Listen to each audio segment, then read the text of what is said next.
Did you see the story about the 4-minute Zoom call layoff? That event itself is a punch to the gut. It's cold, it's abrupt. It's a perfect reflection of what we don't control. It's the ultimate statement that your worth is external. But that corporate coldness, that lack of warning, it's not the biggest threat you face right now. The deepest problem isn't your bank account. It's the silent, paralyzing question that follows, am I a failure? That's the feeling that poisons your next move, the shame that makes you feel like less than you were before. I've noticed that when this happens, people fall into two traps. They either sink into the shame spiral and waste precious weeks on self-pity, or they rush into a frantic job search that has no strategy. Neither of those paths is worthy of you. The Stoics understood this fundamental problem, and they gave us the only solution that actually works, the dichotomy of control. It's the ultimate weapon against emotional blackmail. Its application, when your world is shaking, is the difference between a setback and a spiritual breakthrough. You see, they took your job, your paycheck, and maybe even your sense of stability. But they could not, and cannot, touch the one thing that truly matters, your capacity to choose your response. That inner sanctuary, that inner citadel, remains yours to command. That's the one thing they couldn't take. Step 1. Accept. Let's stop accepting the world's judgment and start creating your own. Step 1 is to accept. This isn't passive acceptance, it's the active, courageous choice to look at the loss and apply the principle of Amor, Fati, love of fate. You say, this happened. This is the raw material I now have. My biggest struggle when I was laid off years ago wasn't the bills, it was accepting that the chapter was officially over. You can't start a new chapter if you keep rereading the last one. Stop trying to wish the past back into existence. This obstacle is your path. Step 2. Anchor. This step tackles the shame spiral directly. You anchor your self-worth only to virtue. Your former employer controlled your salary, your title, and your desk. But they had zero control over your honesty, your work ethic, or your integrity.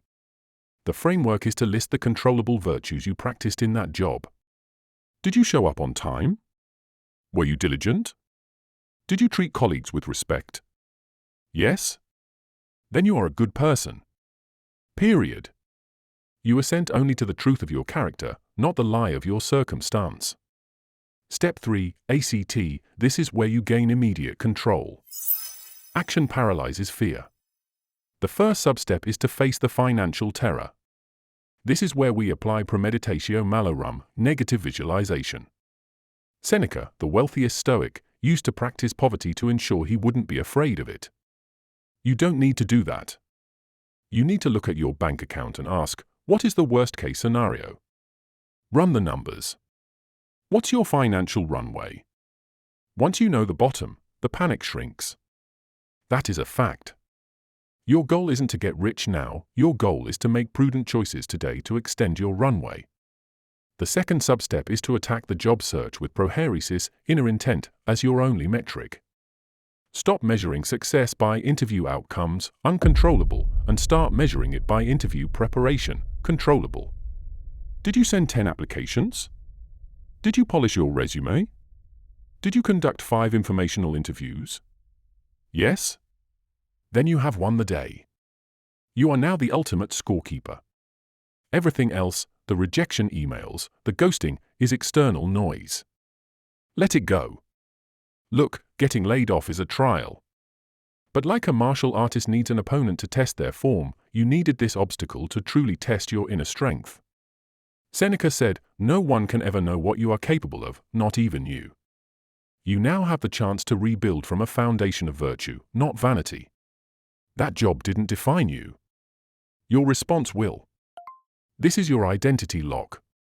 You are not a victim of a 4-minute Zoom call. You are a modern Stoic warrior, forging your own destiny.